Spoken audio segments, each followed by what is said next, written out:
الحمد لله الحمد لله نحمده ونستعينه ونستغفره ونؤمن به ونتوكل عليه ونعوذ بالله من شرور أنفسنا ومن سيئات أعمالنا من يهده الله فلا مضل له ومن يضلله فلا هادي له ونشهد أن لا إله إلا الله وحده لا شريك له ونشهد أن سيدنا وحبيبنا ومولانا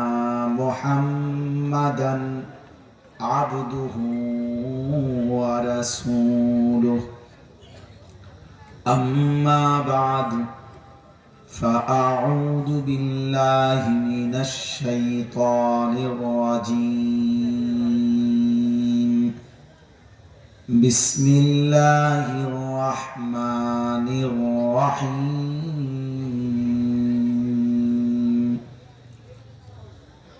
يا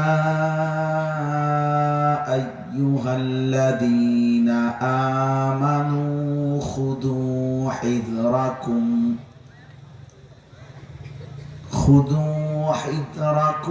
فانفروا ثبات أو انفروا جميعا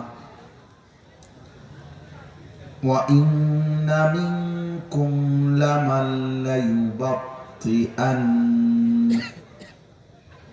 فإن أصابتكم مصيبة قال قد أنعم الله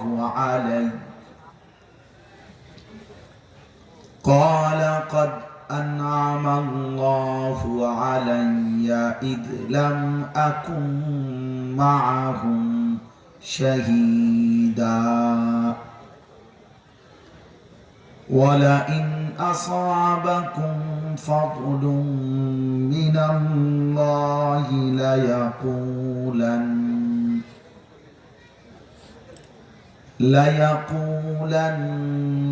كأن لم تكن بينكم وبينه مودة كأن لم تكن بينكم وبينه مودة يا ليتني كنت معهم فأفوز فوزا عظيما فليقاتل في سبيل الله الذين يشرون الحياة الدنيا بالآخرة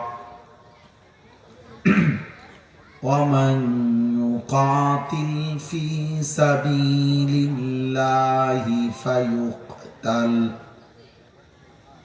فيقتل أو يغلب فسوف نؤتيه أجرا عظيما وما لكم لا تقاتلون في سبيل الله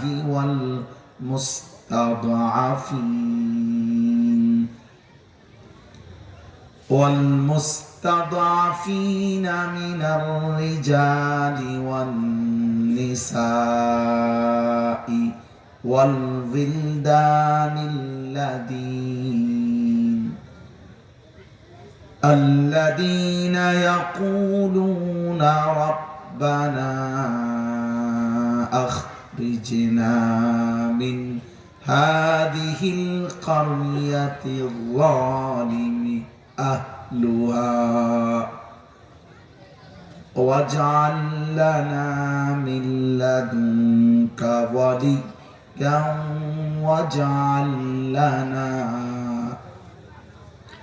واجعل لنا من لدنك نصيرا الذين آمنوا يقاتلون في سبيل الله والذين كفروا يقاتلون في سبيل الطاغوت فقاتلوا أولياء الشيطان إن كيد الشيطان كان ضعيفا صدق الله مولانا العظيم وقال نبينا صلى الله عليه وسلم الجهاد ماض إلى يوم القيامة اللهم صل على محمد وعلى آل محمد كما صليت على إبراهيم وعلى آل إبراهيم إنك حميد مجيد اللهم بارك على محمد وعلى آل محمد كما باركت على إبراهيم وعلى آل إبراهيم إنك حميد مجيد سبحانك لا علم لنا إلا ما علمتنا إنك أنت العليم الحكيم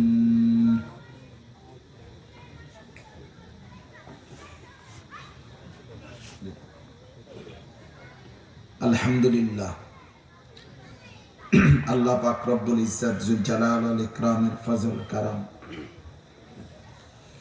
রব্বুল আলামিনের অপরিসীম ইহসান মেহেরবানি দয়া আল্লাহ তাআলা আমাদেরকে আজ পহেলা মে 2025 রোজ বৃহস্পতিবার মানিকগঞ্জ সদর উকিয়ারা হিলফুল ফুজুল সংগঠনের উদ্যোগে আজকের এই ওয়াজ ও দোয়ার মাহফিলে আল্লাহ তাআলাই আমাদেরকে আসবার বসবার আল্লাহর জন্যই জমা হওয়ার তৌফিক দান করেছেন এজন্য আমরা সকলেই বলি আলহামদুলিল্লাহ আজকের এই মুবারক মাহফিলে শ্রদ্ধাভাজন দুইজন বুজুর্গ আলেমে দ্বীন আহলুল্লাহগণ আলহামদুলিল্লাহ কথা বলেছেন এবং সংক্ষিপ্ত পরিসরে অনেক শ্রদ্ধেয় ব্যক্তিবর্গ অল্প কিছু করে বক্তব্য পেশ করেছেন সব মিলিয়ে আলহামদুলিল্লাহ আপনারা লম্বা সময় ধরে দ্বীনি কথা শুনছেন আমি সবার কাছে অনুরোধ করতেছি অল্প কিছুক্ষণ সময় প্রত্যেকেই যদি মনোযোগ দেই আন্তরিকতা নিয়ে আল্লাহর কথা শুনি তারা সবাই উপকৃত হবে এই জন্য মনোযোগের স্বার্থে হাতে ধরা যতগুলো মোবাইল আছে এগুলো নামায় ফেলা প্রত্যেকে এটা আমি আদেশ করলাম যার পছন্দ না হয় সে চলে গেলে ভালো নাহলে আমি উঠাই দেব এই জন্য দয়া করে আমি এরপরে দেখলে আমি আপনার উঠাই দেবো ধমক দিয়া এই জন্য মেহেরবানি করে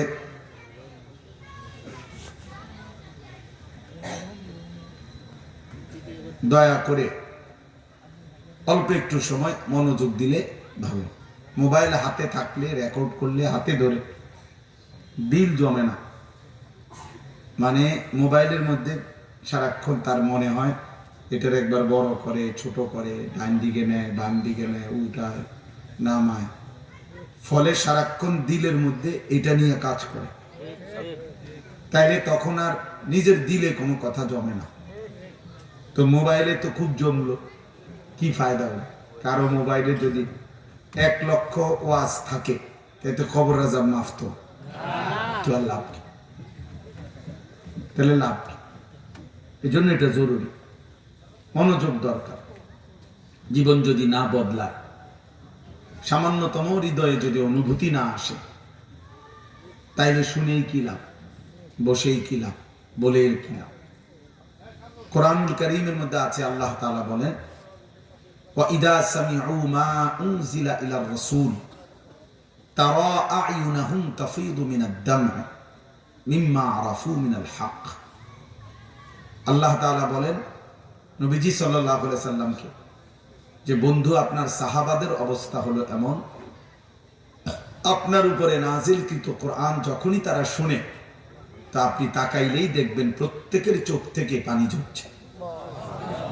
তারা আ'য়ুনাহুম তাফীদু মিনাদ দাম'i মিম্মা আরাফু মিনাল হক।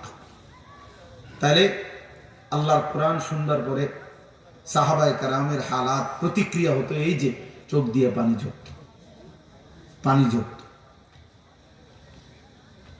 হযরত আব্দুল্লাহ ইবনে মাসউদ রাদিয়াল্লাহু তাআলা আনহু একজন বিখ্যাত সাহাবী, জলিলুল কদর সাহাবী, সিনিয়র সাহাবী, নবী সাল্লাল্লাহু আলাইহি সাল্লামের অত্যন্ত ঘনিষ্ঠ, যারা বেশি সময় নবীজির সাথে থাকতেন, অন্তরঙ্গ, এর মধ্যে উনি একজন। তো নবীজি সাল্লাল্লাহু আলাইহি ওয়াসাল্লাম একদিন এই সাহাবী আব্দুল্লাহ ইবনে মাসউদ রাদিয়াল্লাহু তাআলা আনহুকে বলছিলেন কোরআন শরীফ পড়ে শোনাইতে। তো হযরত আব্দুল্লাহ ইবনে মাসউদ নবীজির আদেশে সূরা নিসা, এই যে সূরা থেকে আমি 6টা আয়াত পড়ছি, তো সূরা নিসার শুরু থেকে 40 আয়াত এক টানা হযরত আব্দুল্লাহ ইবনে মাসউদ রাদিয়াল্লাহু তাআলা আনহু নবীজির সামনে তেলাওয়াত করছে, মানে নবীজিরে শুনাইছে। তো যখন শুনায় তখন তো মাথা নিচের দিকে নোয়ায়া তেলাওয়াত করছে। 40 আয়াত যখন টানা পড়ছে, তো নবীজি সাল্লাল্লাহু আলাইহি ওয়াসাল্লাম বলছে, হাসবুকাল আন, এখন থামো। হযরত আব্দুল্লাহ ইবনে মাসউদ রাদিয়াল্লাহু তাআলা আনহু বলেন, আমি থেমে নবীজির চেহারা মুবারকের দিকে তাকাইলাম। আল্লাহর নবী সাল্লাল্লাহু আলাইহি সাল্লামের চেহারা মুবারকের দিকে তাকিয়ে দেখি, ফাইদা আইনাহু তাদরিফান, নবী সাল্লাল্লাহু আলাইহি সাল্লামের 2 চোখ থেকে অজরে পানি ঝরছে। তাহলে কি বুঝলেন? আল্লাহর কোরআন শুনলে নবীজির আসর কি হতো? চোখ দিয়ে পানি ঝরত। সাহাবায়ে কেরামের হালাত কি হতো? কোরআন সাক্ষী দিচ্ছে যে তাদের চোখ দিয়ে পানি ঝরত। কোরআনুল কারীমে আল্লাহ তাআলা এটা বলছে, সুম্মা তালিনু জুলুদুহুম ওয়া কুলুবুহুম ইলা যিকরিল্লাহ। কোরআনুল কারীমের বৈশিষ্ট্য হলো, আল্লাহ বলেন, কোরআন শুনতে শুনতে আমার বান্দার দিল এবং সারা দেহ আল্লাহর স্মরণে, আল্লাহর ইবাদতে, আল্লাহর বন্দিগিতে নুয়ে পড়ে, সিজদায় লুটিয়ে পড়ে। হযরত ইরবাজ ইবনে সারিয়া রাদিয়াল্লাহু তাআলা আনহু, একজন সাহাবীর নাম ইরবাজ। এই সাহাবী বর্ণনা করছেন, নবীজি সাল্লাল্লাহু আলাইহি ওয়াসাল্লাম একদিন আমাদের মাঝে ওয়াজ করলেন। ওয়াজানা রাসূলুল্লাহ সাল্লাল্লাহু আলাইহি ওয়াসাল্লাম, একদিন নবীজি আমাদের সামনে ওয়াজ করতেছেন। তো এই ওয়াজের দ্বারা আমাদের প্রতিক্রিয়া কি হলো, অবস্থা কি হলো আমাদের? তো তিনি বলেন, আমাদের অবস্থা হলো 2টা, জারাফাত মিনহাল উয়ুন ওয়া ওয়াজিলাত মিনহাল কুলুব। আমাদের প্রত্যেকের চোখ দিয়ে পানি ঝরতে লাগলো, আর আমাদের সকলের দিল আল্লাহর ভয়ে কাঁপতে লাগলো। তাইলে প্রিয় ভাই আমার, এই শুধু লৌকিকতা, শুধু প্রদর্শনী, তেমন উল্লেখযোগ্য কোনো ফায়দা নেই।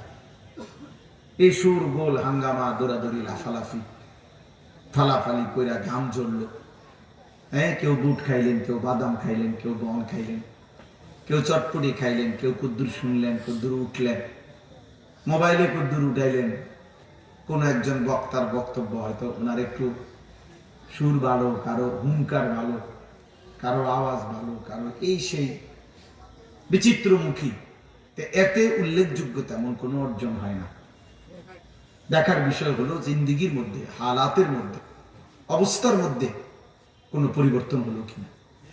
যদি বিবেক না নড়ে, দিল না নড়ে, যদি কোনো অনুভূতি না জাগে, তো এই পুরা ইন্তজামের সার্থকতা কোথায়? সার্থকতা কোথায়? অনেক মানুষ জমলে সফল, কম হইলে ব্যর্থ, এমন কথা কোরআন শুনলেই না। এটা রাজনৈতিক নেতাদের হিসাব। ওনারা এটা হিসাব করে যে জনপ্রিয়তা ওনাদের দরকার হলো, লোক বেশি দরকার, আমরা এটা দিয়ে করব। আমাদের এটা তেমন উল্লেখযোগ্য কোনো প্রয়োজন নেই, মানে দিনের জন্য। এখানে অনেক লোক হোক বা কম হোক, এটা মূল বিষয় না। মূল বিষয় হলো আল্লাহর কাছে গ্রহণযোগ্য হওয়া, আল্লাহর কাছে কবুল হওয়া। মনে করেন 50,000 লোক হইলে আমার কবর আযাব মাপত, তো আল্লাহ লাভ। 5 জন হইলে ব্যর্থ নাকি? কথা বলে। তাহলে সফলতা এবং ব্যর্থতার জন্য সংখ্যা অথবা সবার কাছে পরিচিতি এটা জরুরি না, মানে কোরআন সুন্নাহর দৃষ্টিতে, ইসলামের দৃষ্টি এটা জরুরি না। কোরআনুল কারীমের মধ্যে আছে কালিলাম মা তাশকুরুন, আল্লাহ বলেন আমার শুকর আদায় করে কম। কালিলাম মা তাযাক্কারুন, আল্লাহ তাআলা বলছে কোরআনে উপদেশ গ্রহণ করে কম। কোরআনে আল্লাহ বলছে ওয়া কালিলুম মিন ইবাদিয়াশ শাকুর, আমার শুকরকারী বান্দা হয় কম। কালিল শব্দের অর্থ কম, কম। তাহলে আল্লাহ তাআলা কমকে অপছন্দ করেন না, প্রশংসা করছে, প্রশংসা করছে। এজন্য সংখ্যা এখানে কোনো মূল বিষয় নয়। কোরআনুল কারীমের মধ্যে আছে 3 জন রাসূল একটি এলাকায় দ্বীনের দাওয়াত দিয়েছেন। সূরা ইয়াসিনে আছে ওয়াদরিব লাহুম মাসালান আসহাবাল কারইয়া। এই ঘটনা 3 জন রাসূল মিলে, আল্লাহর পক্ষ থেকে প্রেরিত রাসূল একটি অঞ্চলে দিবানিশি কালেমার দাওয়াত দিছে। ইসলাম পূর্ব যুগে, আমাদের নবীজির আগে 3 জনের দিবারাত্রি মেহনতে ইমানদার হইছে সির্ফ একজন। কয়জন? মানুষ ওনাদের 3 জনের দিবানিশির মেহনতে ইমানদার হয়েছে কয়জন?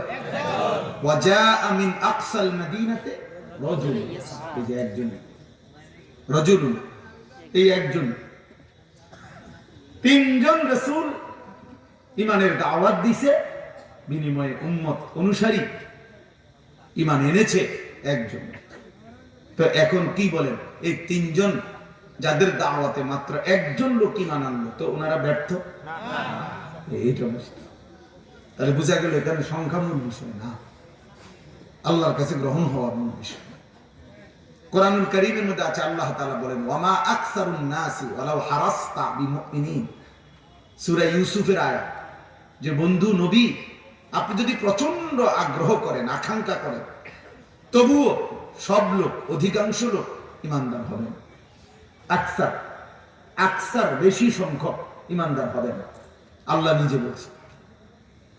তাইলে এখানে সংখ্যা নিয়ে কোন সময় এটা যদি ভাবেন তাইলে বরকত হবে। জিন্দেগি বদলানো দরকার, কলিজার নড়াচড়া দরকার, বিবেকের অনুভূতি দরকার যে আমার হৃদয় নড়ল কিনা। এটা মূল মাকসাদ হওয়া উচিত। এই জন্য এখানে একটা শব্দ লিখছে, একটি দূরদর্শী অরাজনৈতিক দিনী সংগঠন, নতুন দেখলাম এই দূরদর্শী, মাশাআল্লাহ ভালো শব্দ। তো কাজে দূরদর্শিতা চিন্তা করতে হবে। দূরদর্শী মানে তারা অনেক সামনে চিন্তা করে, অনেক গভীর চিন্তা করে, একবার আটলান্টিক মহাসাগরের নিচে। তাহলে মাশাআল্লাহ ভালো। কাজে দূরদর্শিতা হইতে হবে, তার মানে অত্যন্ত গভীর ভাবে, নিখুঁত ভাবে ভাবতে হবে আর কি করলে উম্মতের পরিবর্তন হবে, আরো কি করা যায়, আরো কি করা যায়।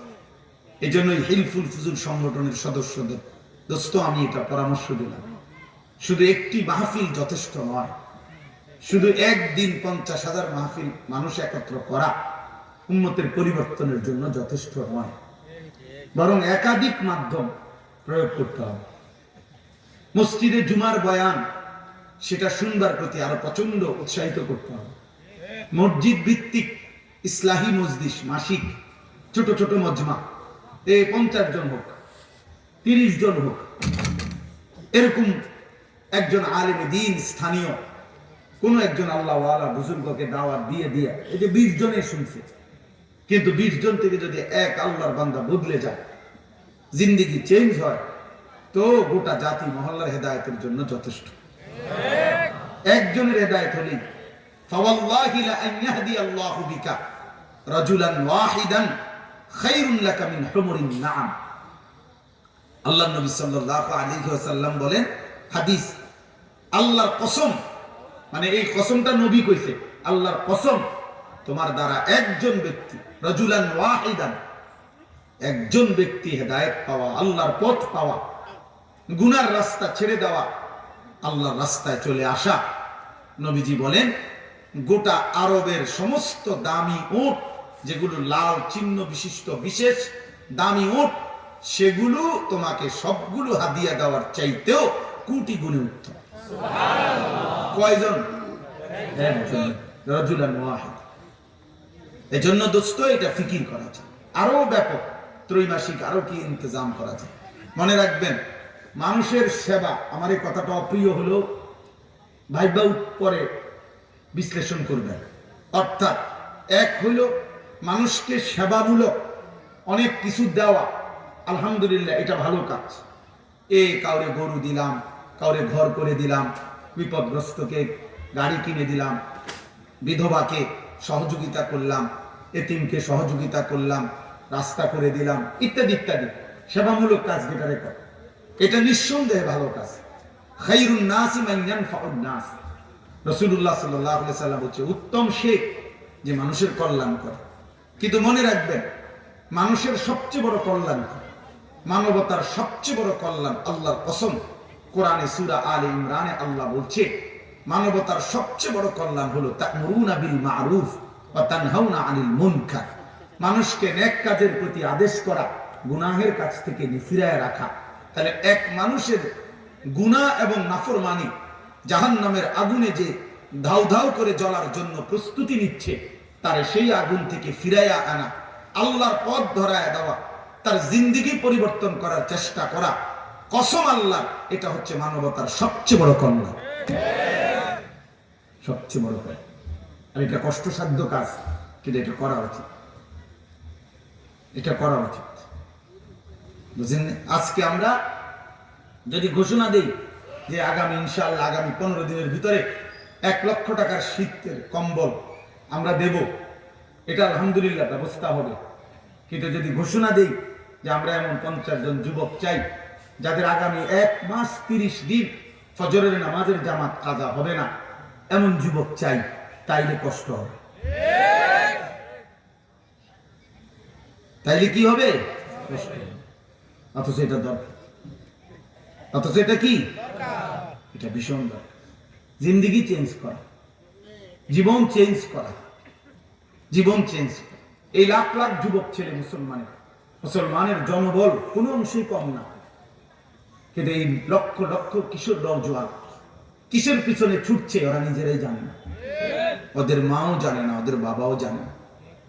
জিন্দেগির একটাই সফলতা, আজ লাখ লাখ মুসলমানের কিশোর যুবক নওজোয়ান 14, 15, 16, 18, 20 বছরের এই ছেলেগুলো একটা বড় মোবাইল, 18,000 20,000 টাকা দামের একটা মোবাইল, এই একটি মোবাইলের কাছে তার নিজের সব উৎসর্গ করে দিয়েছে। মা বাবা, বংশ, ধর্ম, আল্লাহ, রসুল, ইজ্জত, সম্মান কিচ্ছু নাই, শুধু তার কাছে জীবনের 7 রাজার ধন, যে তার একটা মোবাইল আছে, আর এই মোবাইলটা যথেচ্ছ ব্যবহার করতে কেউ তাকে বাধা দিচ্ছে না। যখন যা মন চায় তা দেখতে পারতেছে, নারী, ছবি, উলঙ্গ দৃশ্য, অশ্লীল ছবি, সারা রাত জিনা ব্যভিচারের দৃশ্য, যখন যা মন চায় তাই করতেছে, দেখতেছে, তুলতেছে, ছবি উঠাইতেছে। এই ক্ষেত্রে কেউ তাকে বাধাগ্রস্ত করে নাই, কেউ বাধা দিচ্ছে না, ফেরাচ্ছে না তাকে। এই স্বাধীনতা, এই সুযোগ, এটাই আজকে যুবকের সবচেয়ে বড় কামিয়াবি মনে করে। তাহলে এরকম সারাদিনে ভাইয়া আমার প্রিয় ভাই, প্রত্যেকে ইসলামকে নিয়ে ভালোবাসি, স্বপ্ন দেখি, মুসলমানের বিজয় আমরা সবাই কামনা করি। কিন্তু ইনসাফের সাথে বলেন, খোদার 365 দিনে 1 বছর একটি বছর পুরা মুসলমানের ঘরে জন্ম নিয়ে মা বাপ মুসলমান হওয়ার পরে মুসলমানের ঘরে ঘুমাইয়া বাপ মা জীবিত থাকা অবস্থায় 16 বছরের 18 বছরের 20 বছরের যে ছেলেটা যে মেয়েটা যে কিশোর যুবক 365 দিনের এক বছরে কোনোদিন ফজরের নামাজ পড়লো না, এই মানুষ নামের এই জানোয়ার দিয়ে ইসলামের বিজয় কোনোদিন হবে না বেটা, কোনোদিন হবে না। তোর মতো অপদার্থ দিয়ে কালেমার বিজয় হবে না, মনে রাখিস। তোর মতো অপদার্থ দিয়ে হবে না। ফজরের নামাজ যে পড়ে না, রব্বে কাবার কসম, আল্লাহ রাসূল তাকে বলছে সে মুনাফিক, আর মুনাফিক দিয়ে ঈমানের বিজয় হয় না। তোমার মতো অপদার্থ দিয়ে হবে না। দুইটা স্লোগান মারো না, আল্লাহর জন্য জান দেওয়া এক কথা না, জীবন দেওয়া বড় কঠিন। হ্যাঁ, কলিজায় ভরপুর ঈমান দরকার, এই কপালে পূর্ণ সেজদা দরকার, রবের কাছে চোখের পানি দরকার, আল্লাহর কাছে 2 হাত জোর করে দোয়া করা দরকার। সেজদা বিহীন বিজয় আসবে না,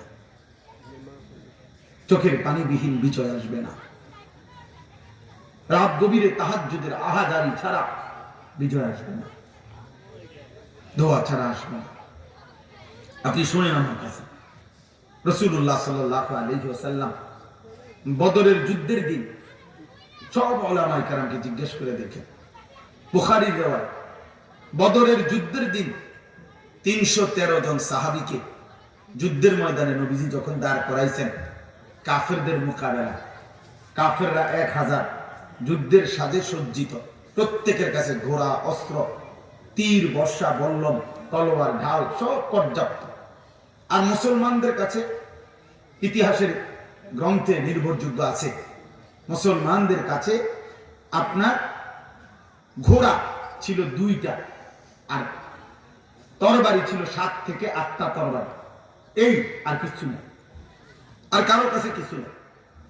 এইরকম দুর্বল অবস্থায় 313 জন সাহাবীকে নবীজি দাঁড় করাইয়া একটা কথা বলছে যে, সাহাবীরা আমি বলার আগে যুদ্ধ শুরু করবা না, আমি আসতেছি। এই কথা বলে নবীজি একটু পিছনে গেছেন, পিছনে গিয়ে সেজদা দিছেন, সেজদা দিয়ে অঝরে চোখের পানি ছাড়ছেন, আর আল্লাহর কাছে দোয়া করছেন। আল্লাহকে বলছেন, মাওলা আমার মক্কার 13 বছরের এই দিন রাত আপনার দ্বীনের দাওয়াত দিয়ে আমি যে কয়টা মানুষ কালেমাওয়ালা বানাইছি, আমার গত 13.5 বছরের এই পুঁজিয়ে 313 জন আমার লোকেই করে, আমি আমার সবটুকু পুঁজি আমার যা আছে আমি তা দাঁড় করাইলাম। আমি আল্লাহ আপনার কসম করে বলি, নবীজি আল্লাহকে কসম দিয়ে বলছে, মাওলা আপনার জাতের কসম, মাওলা আল্লাহুম্মা ইন তুহলিক হাযিহিল ইসাবা লান তু'বাদা ফিল আরদ, আয় মাওলা আজকে যদি আমার এই ছোট্ট কাফেলা ধ্বংস হয়ে যায় তো মনে রাখেন এই জমিনে আর আপনার ইবাদত হবে না, আপনারে ডাকবে কে, আপনার গোলামি করবে কে? এইভাবে যখন অঝরে আল্লাহ নবী কাঁদতেছেন সেজদায় পড়ে আর দোয়া করতেছিলেন, কসম কসম আল্লাহ, তখনই জিবরাইল আসছে, আয়েশা বলছে ফাস্তাজাবা লাহুম রাব্বুহুম, হে রাসূল আল্লাহ তাআলা আপনার দোয়া কবুল করে নিয়েছেন, আর আল্লাহ বলেছেন আন্নী মুমিদ্দুকুম বিআলফিন মিনাল মালাইকাতি মুরদিফিন, বন্ধু আমার এক্ষুনি আমি 1000 ফেরেশতা যুদ্ধের সাজে সজ্জিত করে আপনার সাহায্যে পাঠাচ্ছি। এবং এরপরে মুসলমানের বিজয়। দোস্ত আমার, চোখের পানি দিতে হবে, সেজদা দিতে হবে, সেজদা দিতে হবে। মজলুমের জন্য হৃদয় কাঁদা অবশ্যই জরুরি। এই জন্য আমি প্রথম কথা এটা বললাম, এই হিলফুল ফুজুল এটা ইসলামী ইতিহাসের প্রাচীন আমলের একটি নাম। আরব দেশে ইসলাম পূর্ব যুগে আমাদের নবী সাল্লাল্লাহু আলাইহি ওয়াসাল্লাম নবীজির জন্মেরও আগে ইসলাম পূর্ব যুগে মানে কাছাকাছি সময় আপনার 3 জন ব্যক্তি আরব দেশে যাতে হত্যা, খুন, চুরি, ডাকাতি, রাহাজানি এবং অন্যায় জুলুম এগুলো যেন কেউ কারো উপরে করতে না পারে, এইটা প্রতিহত করার জন্য তিনজন ব্যক্তি প্রথম একসাথে উদ্যোগ নিছিলেন, একটি সংগঠন বানাইছিলেন, যে আমরা প্রতিজ্ঞাবদ্ধ হলাম যে আমরা তিনজন একসাথে হলাম, আমরা বেঁচে থাকতে চুরি, ডাকাতি, রাহাজানি, ছিনতাই এবং মানুষের উপরে জোর জুলুম হতে দেব না। ওই তিনজন ব্যক্তির নামই ছিল একই নাম, ফজল। মানে তিনজনের নামই ফজল, এই জন্য ফুজুল মানে তিনজন। আর হেলফ মানে অঙ্গীকার, ওয়াদা মানে তিন ফজলের অঙ্গীকার, ওয়াদা। ওনাদের এটা নবীজি সাল্লাল্লাহু আলাইহি ওয়াসাল্লামের 40 বছরে যে নবুয়তের ইসলামের দাওয়াত দিয়েছেন, এর আগেও চলমান ছিল। আর এই চলমান অবস্থা আল্লাহ নবী সাল্লাল্লাহু আলাইহি ওয়াসাল্লাম নিজের বয়স যখন 15 বা 17, তখন আমাদের নবী সাল্লাল্লাহু আলাইহি ওয়াসাল্লামও এই সংগঠনের একজন সক্রিয় সদস্য ছিল। মানবতার কল্যাণে, মানুষের কল্যাণে, মানুষকে অন্যায় থেকে, জুলুম থেকে বাঁচাবার জন্য এই কার্যকর উদ্যোগ যদিও শুরু করছে তিনজন, পরে আরো লোক জুটছে এটার সাথে। তো এটার সাথে আমাদের নবীজিও ছিল। সেইখান থেকে হিলফুল ফুজুল, ব্র্যাকেটে এটা শান্তি সংঘ কি বাংলা অনুবাদ লিখলেন না কি লিখলেন আমি বুঝলাম না, যাই হোক কোন হিসাবে লিখছেন আপনারাই কইতে পারেন। এটার বাংলাতে এটা না, এটার সংগঠনের নাম দুইটা বানানোর কি দরকার? হিলফুল ফুজুল এইটাই একটা পবিত্র এবং ইসলামী ইতিহাসের ঐতিহ্যবাহী একটি সংগঠন। আল্লাহ তাআলা এই নামেই কবুল করে নেন। আবার এই ব্র্যাকেট দিয়ে কিছু লেখার দরকার নেই, এইটাই যথেষ্ট। হিলফুল ফুজুল আল্লাহ কবুল করে নেন। তাইলে আপনাদের কাছে আমার প্রথম কথা, মেহেরবানি করে প্রত্যেকে, অনেক যুবক ভাই, নওজোয়ান ভাই, এদের পরিবর্তন দরকার, এদের পরিবর্তন দরকার। এরা যদি ফজরের নামাজ না পড়ে ইমানের বিজয় আসবে না। কোরআন শরীফে স্পষ্ট আছে, সূরা বনী ইসরাঈলের মধ্যে আল্লাহ তাআলা আমাদের নবীকে ওয়াদা দিয়েছে যে তিনটি জিনিস পূর্ণ করবেন, হকের বিজয় আমি আল্লাহ থেকে বুঝে নিব। আল্লাহ নবীজিকে বলছে, এক, আকিমিস সালাতা লিদুলুকিশ শামসি ইলা গাসাকিল লাইলি ওয়া কুরআনাল ফজর। ফজর সহ 5 ওয়াক্ত নামাজ। আল্লাহ এভাবে বলছে, ফজর সহ 5 ওয়াক্ত নামাজ। কি কইছি কোন? শুধু 5 ওয়াক্ত নামাজ কইলে হইতো না, এই যেমনি কইছি এমনি কর। এক। দুই, অমিনাল লাইলি ফাতাহাজ্জাদ বিহি নাফিলাতাল লাক। রাত্র গভীরে তাহাজ্জুদের নামাজ, অন্ধকার গভীরে আমি আল্লাহর জন্য সেজদা দেন, তাহাজ্জুদ করব। তিন, অকুর রব্বি আদখিলনি মুদখালা সিদকিন। এই যে দোয়া, মানে দোয়া করবেন। সংক্ষেপে বললাম আর কি। 1 নাম্বার হলো ফজর সহ 5 ওয়াক্ত নামাজ পড়ুন। 2, রাত্রি গভীরে তাহাজ্জুদ নামাজ আদায় করুন। 3, বেশি থেকে বেশি আমি আল্লাহর কাছে দোয়া করুন। নবীজিকে আল্লাহ এরপরে বলছে, এই 3 আয়াত 78, 79, 80 সূরা বনী ইসরাঈল 15 নম্বর পারা, 17 নম্বর সূরা। এই সূরার এই 3 আয়াতের পরেই 4th নম্বর আয়াত, মানে 78, 79, 80, এরপর আয়াত কত? এই 81 নম্বর আয়াতেই আল্লাহ বলছে ওয়াকুল জাআল হাক্কু ওয়া যাহাকাল বাতিল। এই 3 আমল বুঝাইয়া দিবেন, এবার আমনে ঘোষণা করে দেন সত্যের বিজয় হয়ে গেল, বাতিলের পরাজয় হয়ে গেল। এজন্য সেজদাতে বিজয়, ফজরের সেজদা। এজন্য যুবক ফজরের সেজদা দিতে হবে। কলিজায় যদি মজলুমের প্রতি মায়া থাকে, নামাজবিহীন হবে না দোস্ত।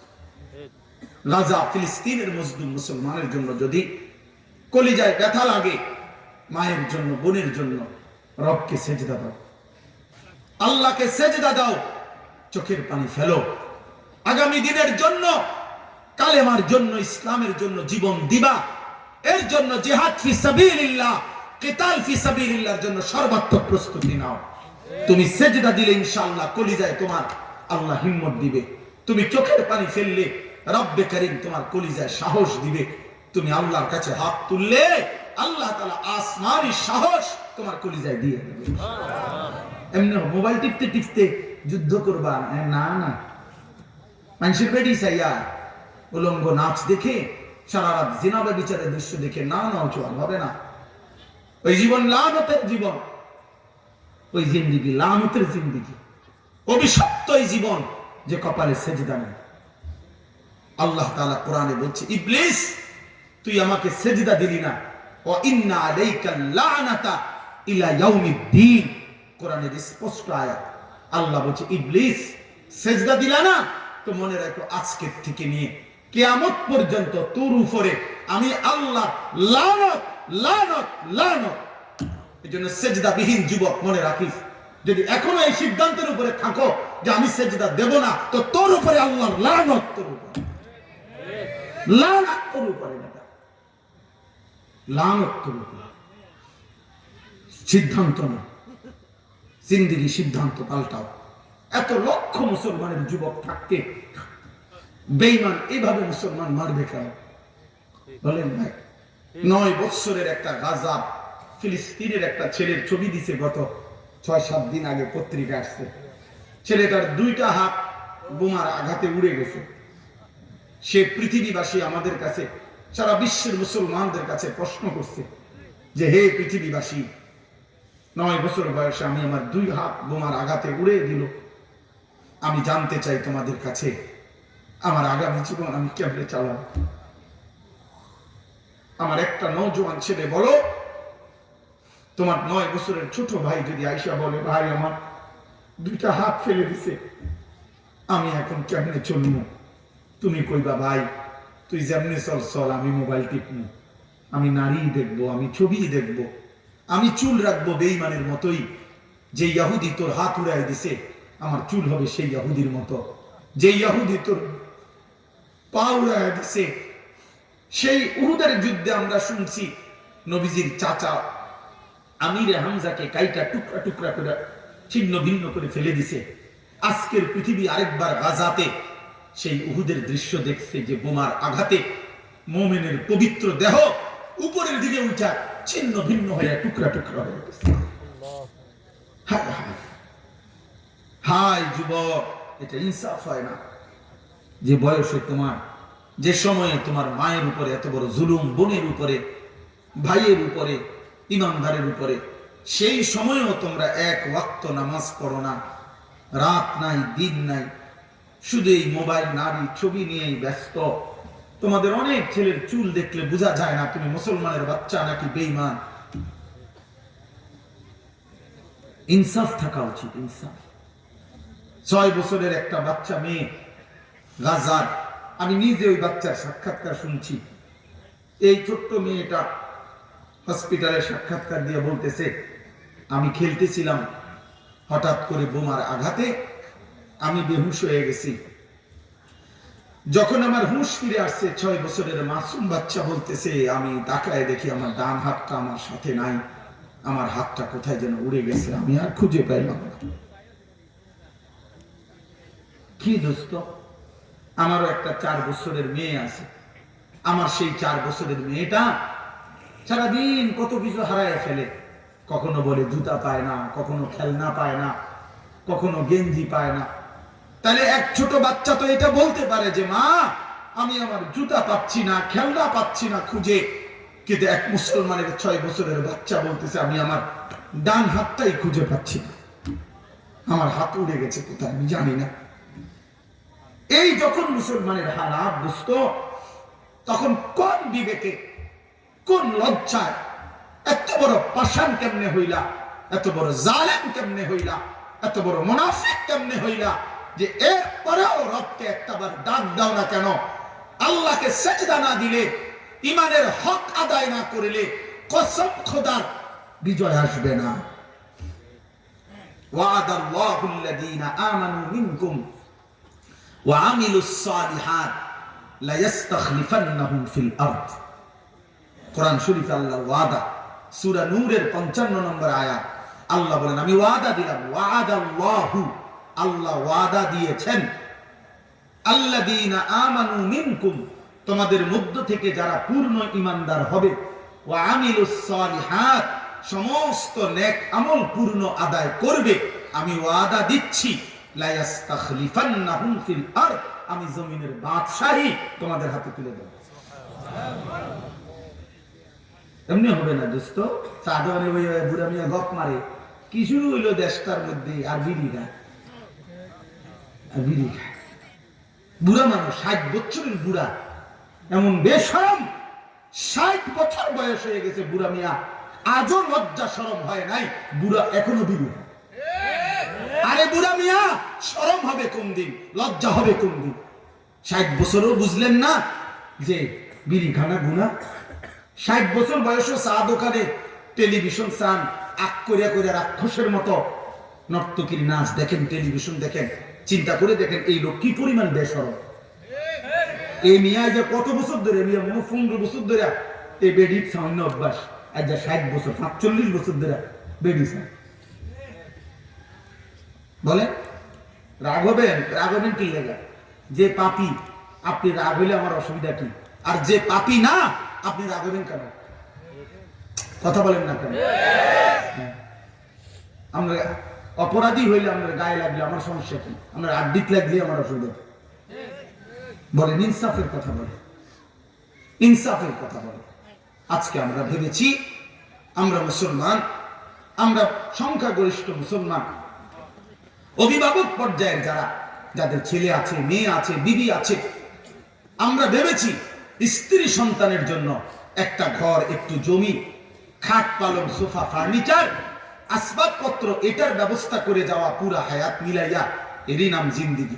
আল্লাহর কসম, এটার নাম মুসলমানের জিন্দিগি না। মুসলমানের বাবা, মুসলমানের মা, মুসলমানের স্বামী তার স্ত্রী এবং তার সন্তানের ব্যাপারে এটা দায়িত্ব নয়। দায়িত্ব হলো ওয়া'মুর আহলাকা বিস-সালাহ।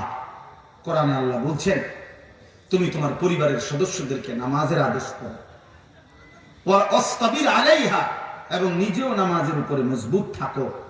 লা নাসআলুকা রিজকা, আল্লাহ বলেন তোমাদের কারো কাছে রিজিক দেওয়ার জন্য, খাদ্য খাবার পৌঁছাবার জন্য আমি আল্লাহ কারো সাহায্য চাই না। নাহনু নারযুকুকা, আমি একাই সকলকে রিজিক দেব। তোমার রিজিকও দেব, বউর রিজিকও দেব, সন্তানের রিজিকও দেব। আল্লাহ বলছে সহজ কথা, আল্লাহ বলছে তুমি সেজদার ফিকির করো, আমি খাবারের ফিকির করব। খাবারের ফিকির কে করবে? আল্লাহ করবে। তুমি সেজদার ফিকির করো। আর আমরা উল্টে আইছি, হুজুর আমার যা করার আমি করছি, আমি বিদেশ যাবো কইছে বিদেশ পাঠাইছি, কইছে বিয়া করব বিয়া করাইলাম, কইছে বাজারে কদুর বিট লইয়া দিতাম, লইয়া দিছি, সুদে পারছি, কিস্তিতে পারছি, যেমনে পারছি হুজুর আমি যা করার করে দিছি। অন যদি জিফুতে নামাজ না পড়ে আমি কি করতাম? চাচার আলাপ, চাচা টাঙ্গাইয়া পিটবো আপনাকে, মনে রাখেন টাঙ্গাইয়া আলাপ মারেন, হ্যাঁ গপ মারেন, গপ মারেন। আল্লাহর রহমতে আমার একদিন এক চাচা বলতেছে, আল্লাহর রহমতে হুজুর তারা 3 জন বিদেশ, মানে ফলা 3 জনের 4 মাইয়া ছিল, 4 আল্লাহর রহমতে বিয়া দিছি, বাড়িতে একটা ঘর করছি, বিল্ডিং, 4টা রুম, 2টা বাথরুম ভিতরে। চাচা বলতেছে বাথরুম দি সুবিধাটা। আমি বললাম আল্লাহু আকবার। চাচা আপনার কপাল, আপনার বাপ দাদা 14 গোষ্ঠীর সৌভাগ্য, আপনার আল্লাহ এমন কপাল দিছে যে আপনার পূর্বপুরুষ মাটিতে পেশাব করতো, আল্লাহ রহমতে আপনি এখন জিফুত নাতি নাতি লইয়া টাইলসে মতেন। এর চাইতে জীবনের আর সৌভাগ্য কি? আমি তো মরে গেলেই সার্থক। আমি আল্লাহ রহমতে তারা 3 জন বিদেশ, মাইয়াও বিয়া দিয়া লাইছে, বাইক বিল্ডিং, টাইলসের মতে হবে না আর কি তা? বাহ, এরই নাম জীবন? বলেন, ইনসাফ করে বলেন, এক মুসলমানের জিন্দেগি এরই নাম? এটা কি বললেন? তোদের কি হুনাই দেবেন? কীর্তন করলেন এগুলা? এগুলা কি জন্য বললেন? আমার একদিন বলছে, আমার এক ঘনিষ্ঠ লোক জাপানে থাকে, হুজুর আপনারা যেসব প্রাইভেট কারে চড়েন, আমরা জাপানে এগুলো দিয়ে ছাগলটা কীর্তন মাতবুরি করেন, মাতবুরি করেন কীর্তন। এই সমস্ত টাইলস, এসি, এগুলো তো ইউরোপ আমেরিকাতে হাঁস মুরগার খামার, গরুর খামার, কুকুরের খামার, সে তার মধ্যেও আছে। তাহলে দুনিয়া ধোঁকা। ওমা হাদিহিল হায়াতুদ দুনিয়া ইল্লা লাহবুন ওয়া লাইব। আল্লাহ বলছে বান্দা আমি বানাইছি দুনিয়া, আমি আল্লাহই বলতেছি এটা তামাশা, এটা খেলাধুলা। আমাল হায়াতুদ দুনিয়া ইল্লা মাতাউল গুরুর। আল্লাহ বলছে হায় বান্দা মনে রেখো দুনিয়া ধোঁকা, ধোঁকা, ধোঁকা, ধোঁকা।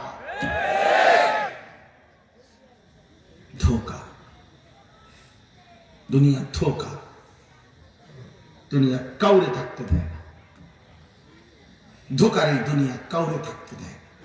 পূর্বপুরুষের সবাইরে কবরে নিছে, দুনিয়া একদিন আমারও লাথি দিয়া কবরে ফেলে দিবে আর বলবে যা, তোর আগেও বহুজন থাকতে চেয়েছে, থাকতে পারে নাই, তোকেও রাখলাম না, যা। এই জন্য আমার নওজোয়ান ভাই, ইমানের দিকে ফিরো, ইসলামের দিকে ফিরো। প্রিয় দোস্ত আমার, সাথী আমার, নামাজ পড়ো, নওজোয়ান নামাজ পড়ো, সেজদা করো। এই কপাল, একার ইনসাফের সাথে যদি আমরা ভাবি, আমাদের এই কপাল পৃথিবীর উপার্জনের কোনো কাজে লাগে না। মানুষ কামাই রোজগার করার ক্ষেত্রে এই কপালের কোনো কাজ না।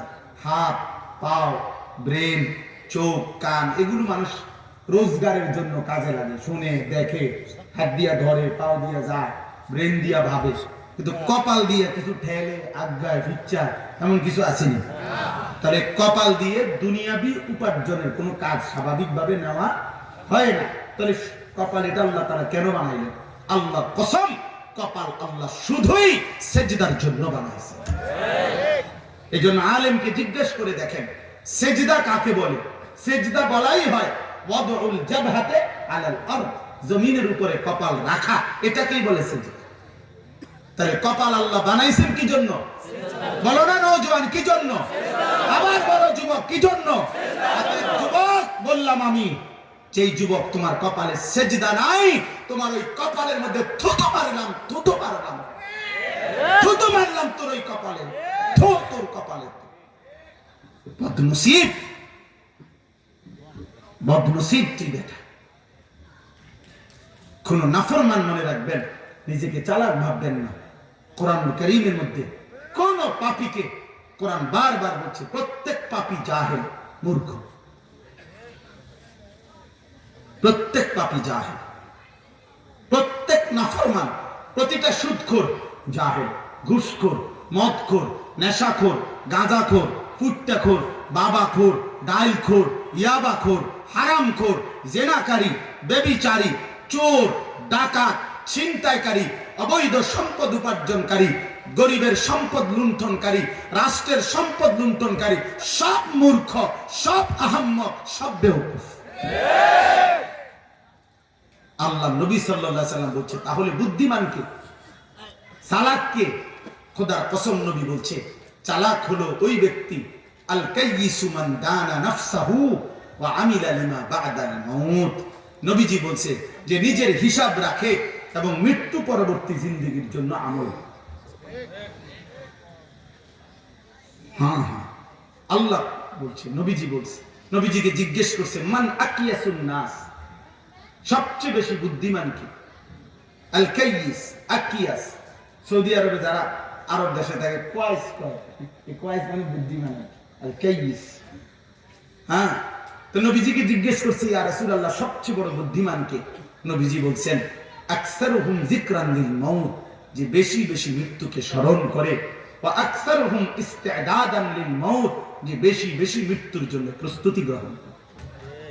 তাইলে প্রিয় বন্ধু, আমরা কোনো গুনাহ কেউ নিজেকে চালাক ভাবার সুযোগ না, আমিও না, আপনারাও না, যুবক ভাই তোমরাও না, কারণ প্রত্যেক পাপী বোকা। প্রত্যেক পাপী কি? বোকা। ওয়া ইয়াখদাউনা ইল্লা আনফুসাহুম, নিজেকে ধোঁকা দিচ্ছে, নিজেকেই বোকা বানাচ্ছে, নিজের ক্ষতি করছে। কেউ কারোর জন্য এই পৃথিবীতে, স্বার্থপর এই দুনিয়া দুষ্ট, কারো জন্য থেমে থাকে না, কারো জন্য না। মরে গেলে কেউ মনে রাখে না।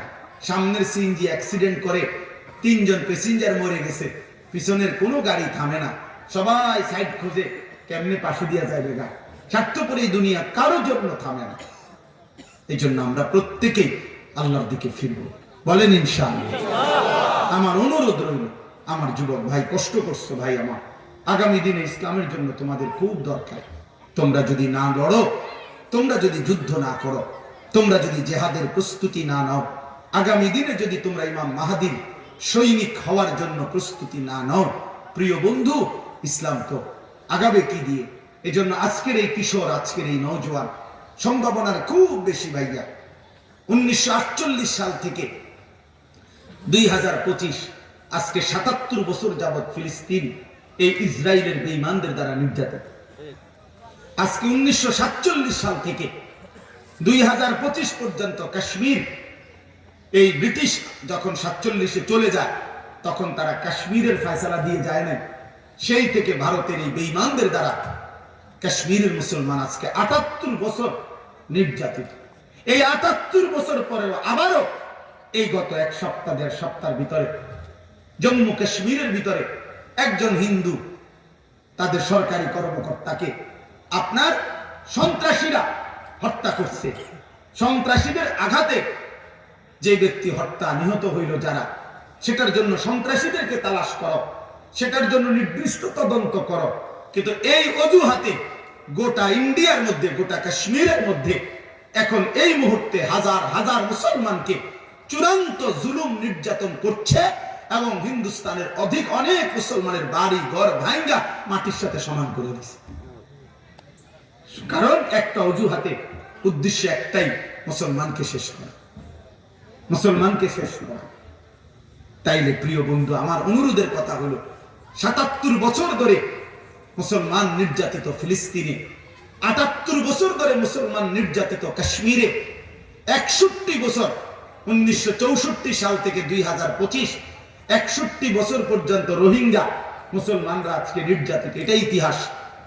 তাইলে 61 বছর যদি তারা নির্যাতিত হয়, 77 বছর 78 বছর যদি তারা নির্যাতিত হয়, তুমি আর আমি আজীবন মৃত্যু পর্যন্ত এইভাবে মোবাইল টিপতে টিপতে, এই চুলের ফ্যাশন করতে করতে, মোটর সাইকেল নিয়ে ঘুরতে ঘুরতে, আর রং তামাশা আর নারী ছবি দেখতে দেখতে জীবন এভাবে শেষ হবে, এর কি নিশ্চয়তা আমাদেরকে দিছে কে? এই গ্যারান্টি আমরা পেলাম কোথায়? বলেন, একটা ছেলে বুঝো ভাই। প্রিয় ভাই, আমি আবারও বললাম, আমার জনপ্রিয়তার কিচ্ছু নাই, আমি অনেক মানুষ দিয়ে করবো কি? আমি একজন যুবকের পরিবর্তন চাই। তুমি ভেবে দেখো ভাইয়া, কে তোমার নিশ্চয়তা দিল? আমার প্রায় মনে হয়, শুনো, আমার প্রায় মনে হয় একটা কথা সব সময় ভাবি, যে ছেলেটা এশার নামাজও পড়লো না, ফজরের নামাজও পড়ে না, সারা রাত মোবাইল দেখতে দেখতে, নারী ছবি দেখতে দেখতে, অশ্লীল দৃশ্য দেখলে, নারীর ছবি দেখলে হারাম বীর্যপাত হয়, শরীর নাফাক হয়ে যায়।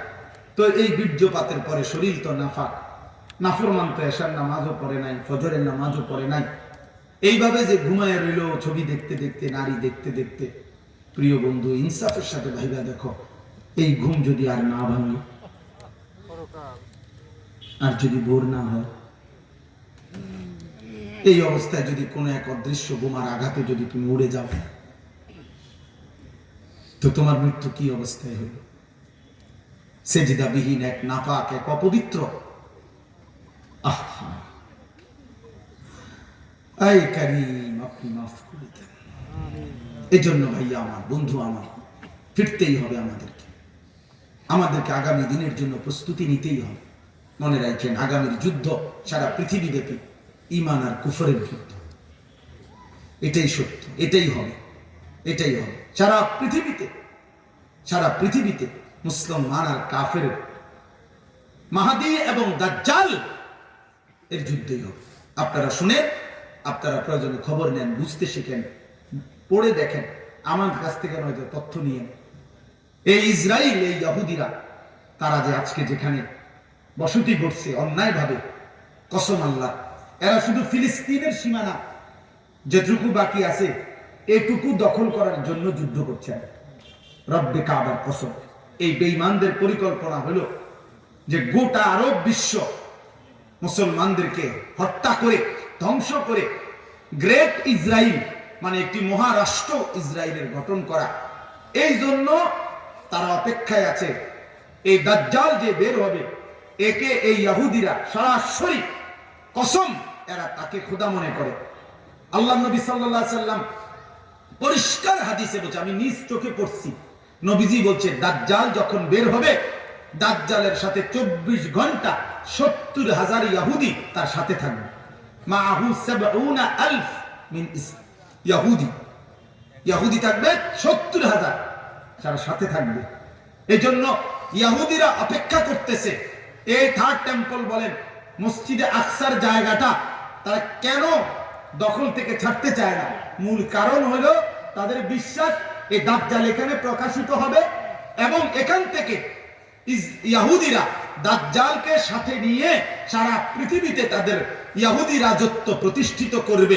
এই কারণে তারা এই জায়গাটা এইভাবে খুঁট ধরে বসে বসে। তাহলে আগামী দিনে দোস্ত, আজকে ফিলিস্তিনের রক্ত যেভাবে ঝরছে, আগামী দিনে আমরা এই বেঈমানদের দ্বারা নিরাপদ থাকবো এর কোনো নিশ্চয়তা নেই। জানেন, এখান থেকে ইন্ডিয়া শুধুমাত্র পাকিস্তানের বিরুদ্ধে অন্যায়ভাবে এই ঝগড়ার অস্ত্রের ঝঞ্ঝনানি ঘোষণা দিতে দেরি, যুদ্ধের এই কাশ্মীরকে কেন্দ্র করে এখন ইসরায়েল সাথে সাথে তাদের সহায়তা এবং তারা যে সাহায্য করবে এই প্রতিশ্রুতি ভারতের ওই গুজরাটের কসাই এই জালেম মোদির কাছে পাঠায় দিয়েছে। এই জন্য দোস্ত মনে রাখো, দোস্ত হিসাব মিলাও, আন্তর্জাতিক পৃথিবীও মিলাও, তুমিও বিবেকবান, মিলায় দেখো কতদিন নিরাপদে থাকবেন, কতদিন আসমানের উপরে বোমা পড়বে না, কতদিন আমার মা নিরাপদ থাকবে, বাচ্চা নিরাপদ থাকবে। আমাদের ঘরেও 6 বছরের বাচ্চা আছে, 3 বছরের বাচ্চা আছে। আগামীর এই সন্তান নিরাপদে থাকবে কিনা তার জন্য কসম আল্লাহ, আমাদের মালিকের সাথে সম্পর্ক ছাড়া আমাদের সফলতা, আমাদের সমাধান রব্বে কাবার কসম জাতিসংঘ আমাদের সমাধান করে দিবে না। এজন্য জাতিসংঘের কাছে কোনো জবাব চেয়ে লাভ নাই। ৭৭ বছরে ওরা ফিলিস্তিনের সমস্যার সমাধান করে নাই, ৭৮ বছরে বেঈমানরা কাশ্মীরের সমস্যার সমাধান করে নাই, ৬১ বছরে তারা রোহিঙ্গা সমস্যার সমাধান করে নাই। এর মধ্যে পৃথিবীর বহু সমস্যার সমাধান হয়েছে, কিন্তু মুসলমানের সমস্যার সমাধান করে নাই, করবেও না। মুসলমানের সমাধান কেবল একজন, তিনি আল্লাহ। এটাই মনে রাখ। এই মিটিং করে, গোল টেবিল করে, এই পদ্মফরফর বৈঠক ডাকে, গভীর নিন্দা জানাইতেছি, গভীর আশঙ্কা প্রকাশ করতেছি, খুব দ্রুত বিচার বিভাগীয় তদন্ত কামনা করতেছি, এই উন্নত বিশ্বের দৃষ্টি আকর্ষণ করতেছি। এসব সঙ্গম কথা বুঝেন না? আব্বা পিচ্ছা লোকাল বাসের মতো, মুড়ির টিনের মতো, আগের দিনের মুড়ির টিনের মতো, একবার এটা কয় একবার এটা কয়, ৯-৬ কথা। এগুলো সমাধানের কথা না, এগুলো সমাধান করবে না। আমাদের রক্ত, আমাদের শাহাদাত, আমাদের জিহাদ, আমাদের কিতাল, আমাদের রবের সাহায্য, এটাই মুমিনের সমাধান, এটাই মুসলমানের সমাধান। আসতেই হবে, আসতেই হবে, এই পথেই আসতে হবে। গত 16 বছরের ফ্যাসিস্ট, 16 বছরের জালেম বাংলাদেশের লক্ষ লক্ষ উলামায়ে কেরামকে এই জিহাদ এই শব্দটি বলতে সুযোগ দেয় নাই। উচ্চারণ করলেই জঙ্গি নামের এক মিথ্যা সাজানো বানোয়াট এক নাটক সাজাইয়া, জঙ্গি নামের তকমা লাগাইয়া হামলা মামলা দিয়ে আবদ্ধ করে রেখেছে। উম্মতকে ভুলাইয়া দিছিল জিহাদ ফি সাবিলিল্লাহ, আল্লাহর বিধান। কোরআনের 600 আয়াত আছে, সরাসরি আল্লাহর জন্য জিহাদ করা, জীবন দেওয়া, জান দেওয়া। এটা ভুলে গেলে চলবে না মুসলমান, ভুলে গেলে চলবে না। কোন ষড়যন্ত্র শেষ পর্যন্ত টিকে নাই, টিকে নাই। এই বহু রকমের উলামায়ে কেরামকে বেইজ্জতি করার অপচেষ্টা হয়েছিল কিনা বলেন? কিন্তু কিছুই হয় না শেষ পর্যন্ত।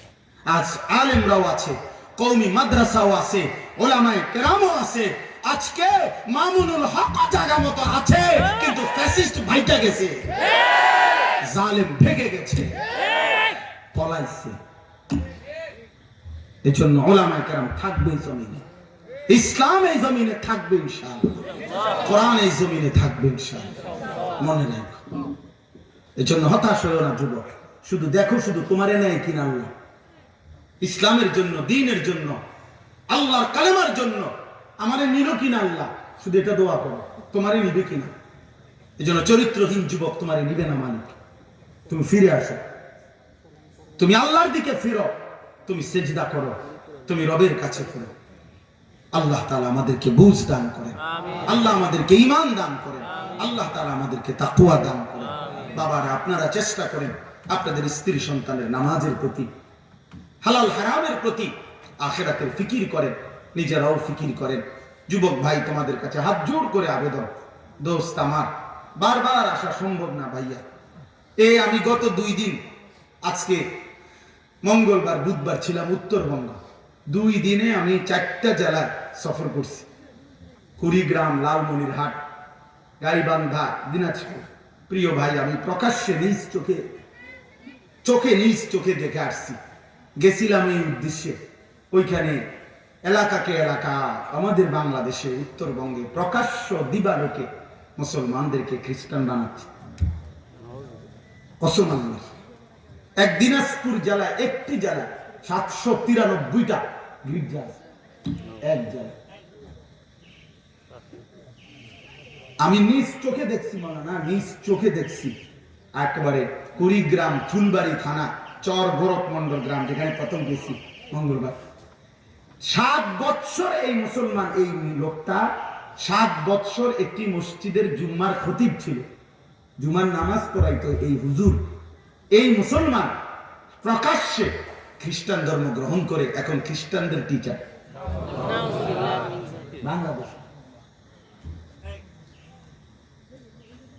বাংলাদেশ। হ্যাঁ ভাইয়া, এলাকাকে এলাকা উত্তরবঙ্গ খবর নিয়ে দেখে। কোন পরিচিত থাকলে জিজ্ঞাসা করেন যে ওইখানে গির্জা কি পরিমাণ। একটি মুসলিম সংখ্যাগরিষ্ঠ দেশে যদি কিছু খ্রিস্টান থাকেও তাদের জন্য এত গির্জা দরকার? অর্থ কি? প্রতিদিন সেখানে প্রকাশ্যে কাদিয়ানি বানানো হচ্ছে, খ্রিস্টান বানানো হচ্ছে। আরেক মুরতাদকে দেখছি, মুসলমান নাকি সে, আপনার আমারে দেখাইছে ওরা, হুজুর এর অনুসারীরা করে কি, কাজে এই বেঈমানের অনুসারী ভণ্ড সালাম দেয় একজন আরেকজনকে, সালাম দিয়া আবার এরকম করে প্রণাম করে। কি অর্থ এটা? এই 2 দিন আমি আমাদের বাংলাদেশের দাওয়াতের কাজে অমুসলিমদেরকে ইসলামের দাওয়াত এবং ধর্মান্তরিত যারা হয়ে যায় তাদেরকে ইসলামের দিকে ফিরিয়ে আনার কাজ করে বাংলাদেশে বিশেষ একজন প্রসিদ্ধ বুজুর্গ আছেন, হযরত মাওলানা মুফতি জুবায়ের আহমদ ভাই। ওনার সাথে গেছিলাম আমি, এই ছিলাম ওনার সাথে 2 দিন, দেখছি, বয়ান করছি। 2 দিন পরে আজকে আইসা ঢাকা, তারপরে গোসল করছি। মানে সকালে যে গেছি 2 দিনে রাত 12টা পর্যন্ত কোনো বিশ্রাম নেই, লাগাম কি বিরামহীন।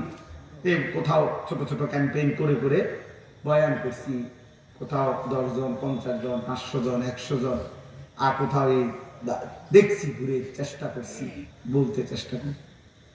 খুব প্রিয় ভাই, বাংলাদেশ ছোট্ট এই দেশে এদিকে যদি এত বিপুল পরিমাণ বেঈমান নিয়ে যায়, ওইদিকে পার্বত্য চট্টগ্রামে গিয়ে দেখে আসেন কি অবস্থা।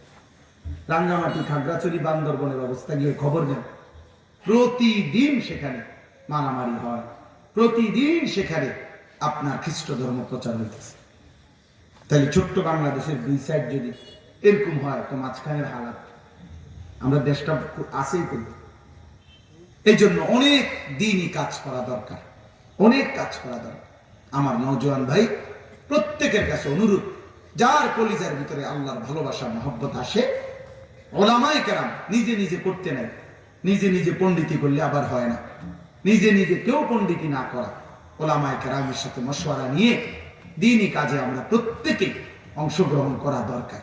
প্রত্যেকেই দ্বীনি কাজ করা, কোনো না কোনো কল্যাণকর কাজ করা আমাদের প্রত্যেকের উচিত। ছেলেরা, বাপ, আমি অনুরোধ করছি, এই মোবাইল টিফা এমন সুন্দর হায়াত নষ্ট করুন।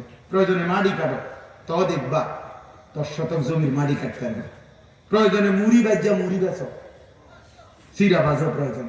তো এতটা লম্বা সময় মোবাইল দেখতে দেখতে জীবন নষ্ট করে দিও না ভাই, আমি অনুরোধ করলাম। আগামী দিনের জন্য আমরা প্রত্যেকে আল্লাহর জন্য, দ্বীনের জন্য নিজের কোরবানি করা, জান কোরবানি করার জন্য আমরা রাজি হব ইনশাআল্লাহ। ঠিক আছে ইনশাআল্লাহ। শেষ কথা শেষ। এবার শুধু তর্জমাটা শোনেন, কথা এরপরে শেষ। শুধু অনুবাদ শুনলেই বুঝবেন আল্লাহ কি বলছে, আপনি বুঝবেন আপনার করণীয়।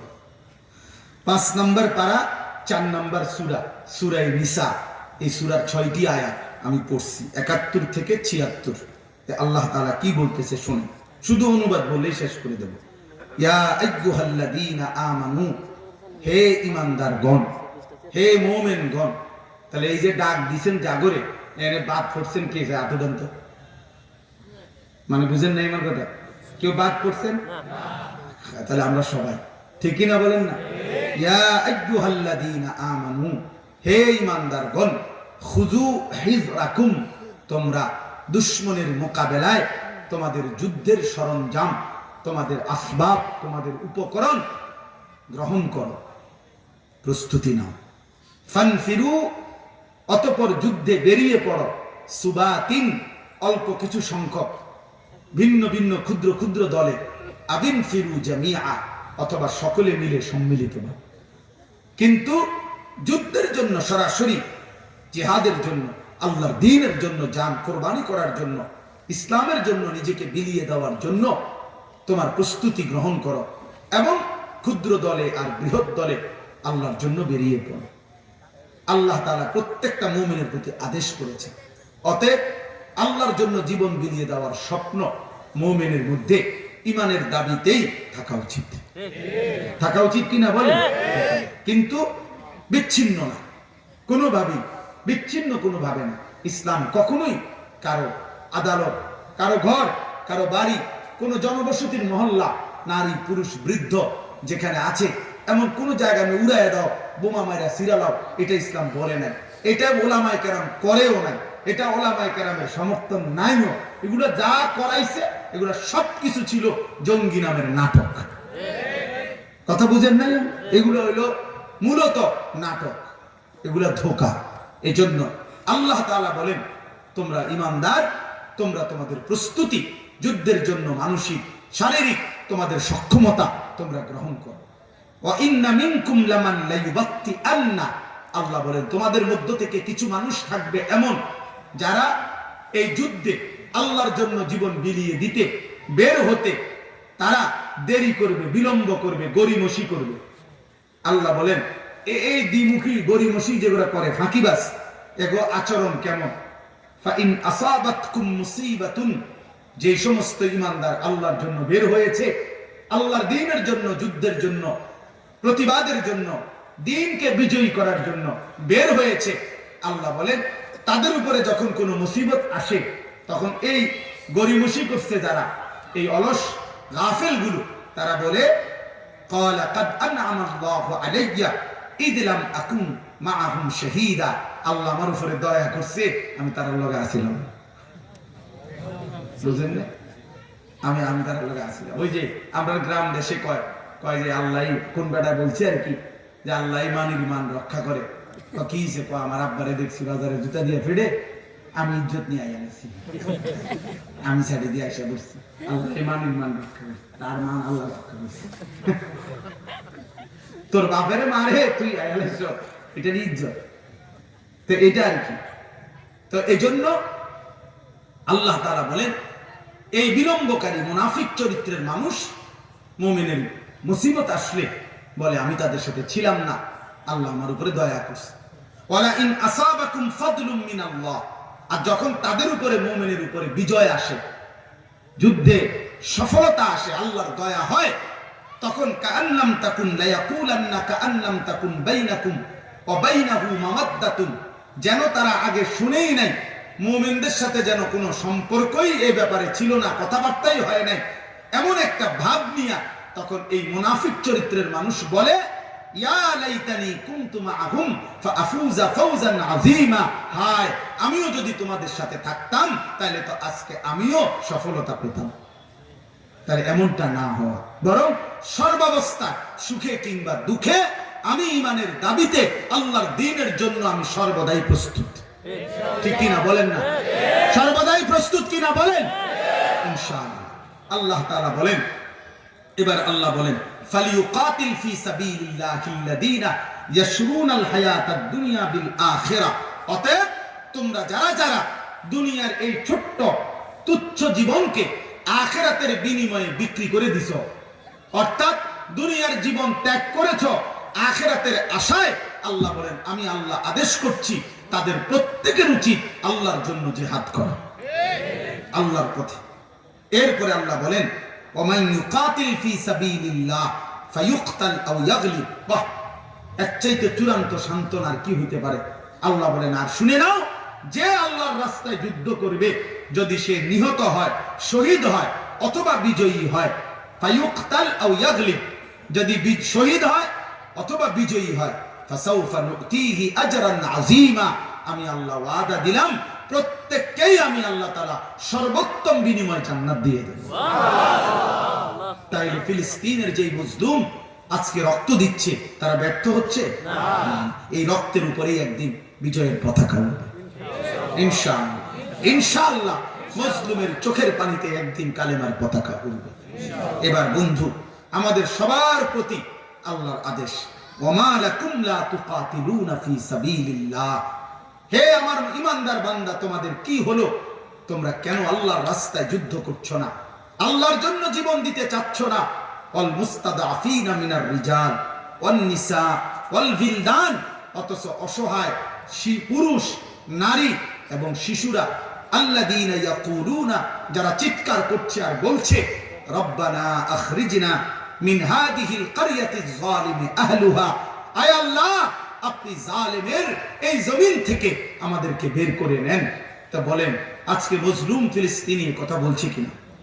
বলেন তারা আহাজারি করতেছে কিনা? বলেন ওয়াজআল লানা মিন লাদুনকা ওয়ালিয়্যা ওয়াজআল লানা মিন লাদুনকা নাসীরা। আল্লাহ বলে মজলুম চিৎকার করছে আর বলছে, আল্লাহ আপনি আমাদেরকে আপনার পক্ষ থেকে অভিভাবক দেন, আপনার পক্ষ থেকে সাহায্যকারী দেন। তাহলে মজলুম আমাদেরকে চাচ্ছে আল্লাহর কাছে যে আল্লাহ আমাদের বিপদে, আমাদের এই মুসিবতে, আমাদের এই রক্ত মাখা বিপদে আমাদের জন্য সাহায্যকারী দেন, আমাদের জন্য অভিভাবক দেন। সর্বশেষ আয়াত আল্লাহ বলেন, এবার আমাদের পরিচয় আবারও আল্লাহ তুলে ধরছেন, আল্লাযীনা আমানু, আল্লাহ বলে শোনো, যারা মুমিন, ইউকাতিলুনা ফি সাবিলিল্লাহ, তারা আল্লাহর রাস্তায় যুদ্ধ করে, ওয়াল্লাযীনা কাফারু ইউকাতিলুনা ফি সাবিলিত তাগুত, যারা বেঈমান তারা শয়তানের পক্ষে যুদ্ধ করে, তাগুতের পক্ষে। ফাকাতিলু আউলিয়া আশ-শাইতান, অতএব শয়তানের যারা বন্ধু, শয়তানের যারা অনুসারী, আল্লাহ বলেন হে মুমিনগণ তাদের বিরুদ্ধে সর্বাত্মক যুদ্ধ করো। ইন্না কাইদাশ শাইতানি কানা দাঈফা, আল্লাহ তাআলা বলেন মনে রেখো চূড়ান্ত সমাধান আল্লাহ বলছেন, যুদ্ধ করতেই থাকো, প্রতিবাদ করতেই থাকো, বলতেই থাকো, লড়তেই থাকো, জান দিতেই থাকো, যুদ্ধ করতেই থাকো। মনে রেখো শয়তানের চক্রান্ত দুর্বল, দুর্বল, দুর্বল, পরাজিত হবেই, বেঈমান হারবেই, ঈমানদার জিতবেই। এই জন্য আজকে রাত গভীরে আপনাদের কাছে আমার শেষ এই কথাটা মনে রাখবেন, যদি কোনোদিন শুনেন, যদি কোনোদিন শুনেন বাবা যে একজন ফিলিস্তিনও আর বেঁচে নাই, খোদার কসম সেদিনও মনে রাখবেন বিজয় মুসলমানের হবে, বিজয় হবেই ফিলিস্তিনের, বিজয় হবে। এজন্য জিতবেই ফিলিস্তিন। কে জিতবে? ইসরায়েল হারবেই, কোনো সন্দেহ নাই, কোনো সন্দেহ নাই। মুমিনের বিজয় হবেই, জালেমের পতন হবেই, জিতবেই ফিলিস্তিন। এজন্য ঘাবড়ায় না যুবক, ঘাবড়ায় না ঈমানদার, বরং আল্লাহর দিকে ফিরেন, সিজদা করেন, চোখের পানি ফেলেন, আহাজারি করেন, আল্লাহর দ্বীনের জন্য লড়বার জন্য হিম্মত, শক্তি, সাহস, প্রস্তুতি গ্রহণ করেন। আর এই কথা দিলে ইয়াকিন রাখেন যে জিতবেই ফিলিস্তিন। জিতবে কে বলেন? আবার বলেন, জিতবে কে? জিতবে কে? আবার বলেন, আবার বলেন, সবাই বলেন, জোরে বলেন, দাঁড়িয়ে বলেন, দাঁড়িয়ে বলেন, সবাই দাঁড়ান, জোরসে বলেন, আরো জোরে, জোর হলো না, সবাই বলো এক আওয়াজে, লড়াই হবে, যুদ্ধ হবে, জিহাদ হবে, বিজয় হবে ইনশাআল্লাহ। সবাই বলো, যুবক বলো, বৃদ্ধ বলো, নারী বলো, শিশু বলো, সামনে বলো, পিছনে বলো, ডানে বলো, বামে বলো, মাশাআল্লাহ, যুদ্ধ হবেই হবে ইনশাআল্লাহ। কোনো আপোষ হবে না, জিহাদ হবে ইনশাআল্লাহ।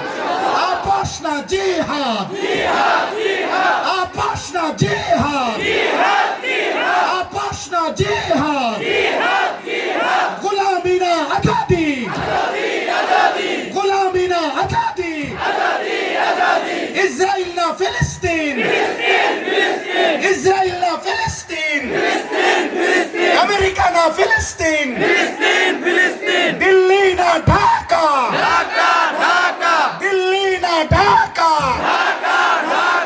ইনশাআল্লাহ।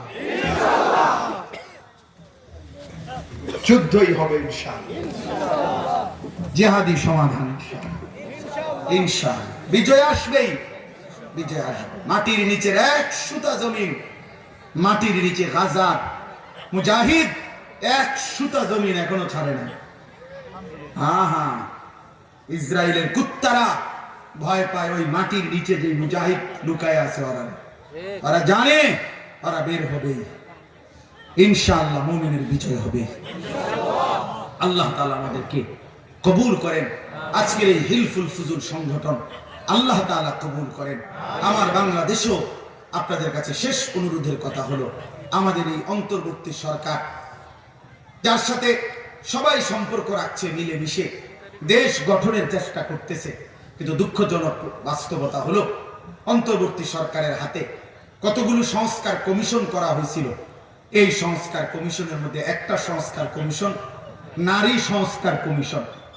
এই নারী সংস্কার কমিশনকে নারীদের জন্য নারীর অধিকার মর্যাদার বিষয়ে কিছু প্রস্তাবনা দিতে বলা হয়েছে সংস্কার করতে। এই সংস্কারের নামে এরা কিছুদিন আগে 19 এপ্রিল এক প্রতিবেদন দিছে সরকারের কাছে, অন্তর্বর্তী সরকারের কাছে। 318 পৃষ্ঠা ব্যাপী 433টা সুপারিশ অন্তর্বর্তী সরকারের কাছে নারীদের জন্য তারা পেশ করছে। দুঃখের কথা হলো, আফসোসের কথা হলো, লজ্জার কথা হলো, সংখ্যাগরিষ্ঠ মুসলমানের দেশে এই নাস্তিক মুরতাদ নামের কিছু মহিলা তারা সরাসরি প্রায় 10টা সুপারিশ একেবারে প্রকাশ্য কোরআনুল কারীমের আল্লাহ রাসূলের সুন্নাহর স্পষ্ট বিরোধী। একেবারে উল্টা, একেবারে উল্টা, একেবারে উল্টা। এক নম্বরে আশ্চর্য, এটা আশ্চর্য, ফ্যাসিস্ট পরবর্তী এই জালেম পলায়ে যাওয়ার পরবর্তীতে এই জালেমগুলা, এই মুনাফিক, এই মুরতাদ নারী নামের কলঙ্ক, এই দুষ্ট শয়তানগুলা বাংলার এই জমিনে 24 পরবর্তী জমিনে কেমনে থাকলো, কোন গাতাতে বাইরে হলো, এটাই বুঝলাম না।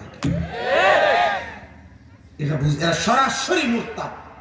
এটা যারা পেশ করছে, কেন ইসলামের মধ্যে ছেলে মেয়ে নারী পুরুষের যেই উত্তরাধিকার আইন, সেই ওয়ারিস সম্পত্তি বন্টনের এই আইনকে স্পষ্টভাবে বলছে যে এটা বৈষম্য, এটাকে আপনার সংস্কার করে নারী পুরুষের সম্পত্তির সমান অধিকার নিশ্চিত করতে হবে। বলেন নাউযুবিল্লাহ।